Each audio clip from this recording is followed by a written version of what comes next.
ቀጹ ወደፊት መጥቶ ዒሳ ዓለይሂ ሰላም በምድር ላይ በሚቆየው ቆይታ ከዚያ በኋላ እንደሚሞት እየገለጸ ነው።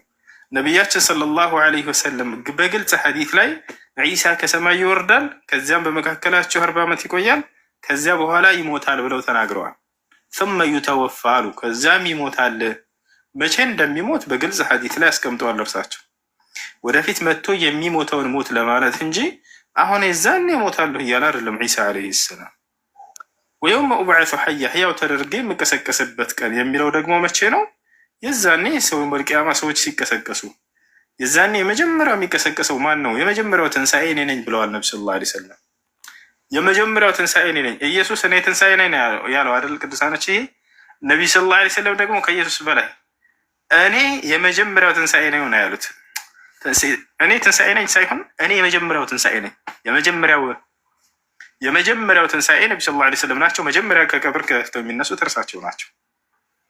እንደ አጠቃላይ እያወራ ያለው ያ ስለ ወደፊት ስለሚሆነው ነው። እሺ ወንድማችን፣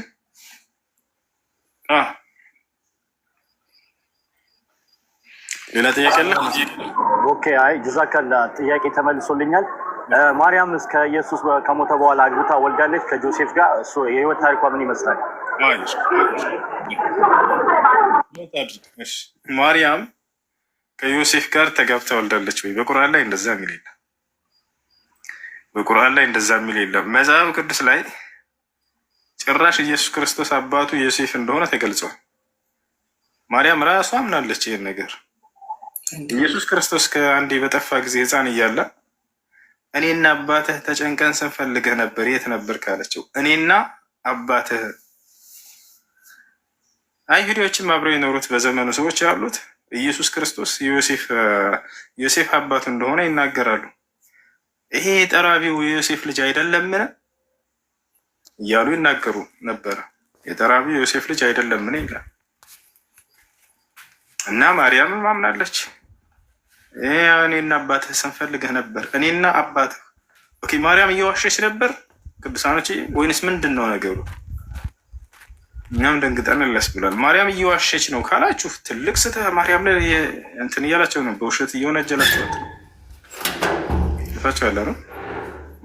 ማርያም እውነቷን ነው ካላችሁ ደግሞ ስለዚህ ኢየሱስ ክርስቶስ አባት ነበረው እንደ ክርስትና ማለት ነው።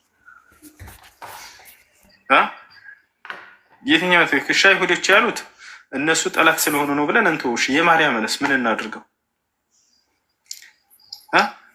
ለማንኛውም በድንግልና ለመወለዱ በግልጽ የሚያስተምረው ኢስላም ብቻ ነው፣ ሌላ ማንም አይደለም። ኢስላም ላይ አባት አለው ብለህ መተህ የምታነሳው ማንም ሰው የለም። ወፍ በቁርአንም ሆነ በሐዲስ ላይ አባት የለውም። እሱ ያለ አባት ማንም ሰው ሳይነካት የወለደች መሆኗን የሚያረጋግጠው ኢስላም ነው። እዚያ ጋር ስትሄድ ግን አባት እንዳለው ይናገራል።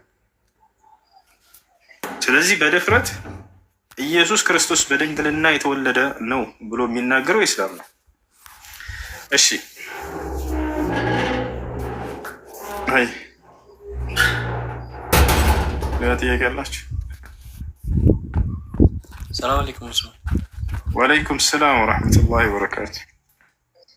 እንዴት ናችሁ? አልሐምዱሊላህ። አንድ 4-5 ጥያቄ ነበረኝ። አሁን ይቻላል?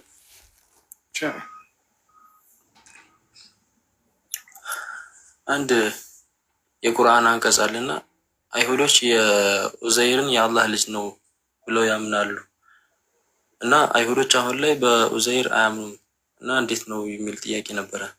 እሺ፣ ጥሩ ጥያቄ። ይህን ክርስቲያኖች ይጠይቃሉ ብዙ ጊዜ። ለማንኛውም በጣም ይገርማል ወላሂ አላህ አነጋገር።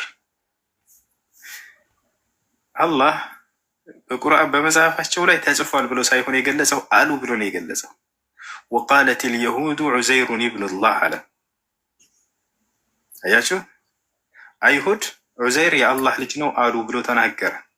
ከዛ ክርስቲያኖች ይመጡና ብለው ይጠይቋቸዋል፣ አሳዩን ከመጽሐፋቸው ከብሉይ ኪዳን ላይ ዑዘይር የአላህ ልጅ ነው ያሉበትን ብለው ይጠይቋቸዋል። ተመልከቱ፣ የመጀመሪያው መልስ ምንድን ነው? አንደኛ ቁርአኑ እየተናገረ ያለው አሉ በሚል ቃል እንጂ ተጽፏል እያለ አይደለም። በመጽሐፋቸው ላይ እንዲህ ተብሎ ተጽፏል ቢኖሩ የቱ ጋር ነው የተጻፈው የሚለው ጥያቄያቸው የዛኔ ነበር የሚሆነው። አሉ እስከተባለ ድረስ ግን በአንደበታቸው ያሉትን ቃል ነው አላህ ሱብሓነሁ ወተዓላ እየነገረን ያለው። ስለዚህ አሁን ጥያቄው ምን ይሆናል? በየትኛው ጊዜ ነው አይሁዲዎች ዑዘይር የአላህ ልጅ ነው ያሉት? ተናግረዋል ወይ? አዎ ተናግረዋል። ሐዲስ ላይ ተዘግቧል፣ ተፍሲር ላይ ተዘግቧል። አብዱላህ ብኑ ዓባስ እንዳስተላለፈው ታላቁ ነው ሰለላሁ ዐለይሂ ወሰለም ሶሓባ ምን አለ? ጃአ ነፈሩን ሚነል የሁድ ኢለ ነቢይ ሰለላሁ ዐለይሂ ወሰለም፣ የሆኑ ጭፍሮች ከአይሁድ ጭፍሮች ወደ ነቢዩ ሰለላሁ ዐለይሂ ወሰለም ጋር መጡ። ጥሩ ነበር፣ እንከተለህ ነበር፣ ዑዘይር የአላህ ልጅ ነው ብለህ አታምንም እንጂ ብለው ተናገሯቸው ይላል። ገብቶሃል አይደል? ስለዚህ አይሁዲዎች መጥተው ወደ ነቢያችን ሰለላሁ ዐለይሂ ወሰለም ዑዘይር የአላህ ልጅ ነው እንዳሉ ቃል በቃል ማስረጃ አለ። ያው ሙሐመድ ብኑ ኢስሐቅ ቃለ ሐደተኒ ሙሐመድ ብን አቢ ሙሐመድ መውላ ዘይድ ብን ሳቢት ቃለ ሐደተኒ ሰዒድ ብን ጁበይር አው ዒክሪማ አን ብን ዓባስ ቃል አታ ረሱሉላህ ሰለላሁ ዐለይሂ ወሰለም ሰላም ኢብኑ መሽከም፣ ወደ ነቢዩ ሰለላሁ ዐለይሂ ወሰለም ጋር ሰላም ኢብኑ መሽከም የሚባል ሰው መጣ። ወኑዕማን ብኑ አውፋ፣ ሌላኛው ኑዕማን ብኑ አውፋ የሚባል ሰው፣ ወሸእስ ኢብኑ ቀይስ፣ እነዚህ ሶስቱ፣ ወማሊክ ብን ሰይፍ አራተኛ። ፈቃሉ እንዲህ አሉ። ምን አሉ እነዚህ ሰዎች? ከይፈ ነተቢዐክ፣ እንዴት ብለን እንከተልሃለን? ወቀድ ተረክተ ቂብለተና፣ የእኛን ቂብላ ትተህሳለህ። ወደ ኢየሩሳሌም የነበረውን ቀይረውናል ነቢ ሰለላሁ ዐለይሂ ወሰለም። ወአንተ ላ ተዝዑሙ አነ ዑዘይረን ኢብኑላህ፣ አንተ ደግሞ ዑዘይር የአላህ ልጅ ነው ብለህ አታምንም፣ እንዴት ብለን እንከተልሃለን አሉ። ፈአንዘለ ላሁ ፊ ዛሊከ ሚን ቀውሊሂም፣ በዚህ ምክንያት አላህ ስብሐነሁ ወተዓላ ከዚህ ከንግግራቸው የተነሳ የቁርአን አንቀጽ አወረደ። ምን የሚለውን? ወቃለት ልየሁድ ዑዘይሩን ኢብኑላህ ወቃለት ነሳራ አልመሲሑ ኢብኑላህ። ያው አይሁዲዎች ዑዘይር የአላህ ልጅ ነው አሉ የሚለው አንቀጽ የዛኔም ወረደ ይላል። ወአንተ ላ ተዝዑም አነ ዑዘይረን ኢብኑላህ እያለ ይናገራል ማለት ነው። እና ይህን ይመስላል ልጆች። ወደ አማርኛው ከቀየረ በትክክለኛ ልቀይርላችሁ። ብፁዕ ወቅዱስ አቡነ ጎግል በትክክል ከተረጎሙት ላሳያችሁ።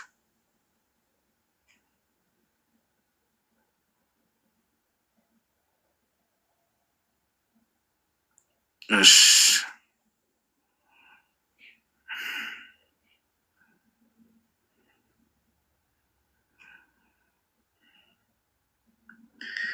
እሺ እስከዚያ ድረስ ሌላ ጥያቄ አለ?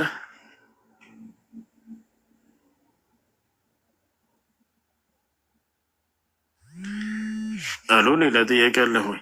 አላችሁ? ግን እኮ ገስት ላይ ሰው አይታየኝም።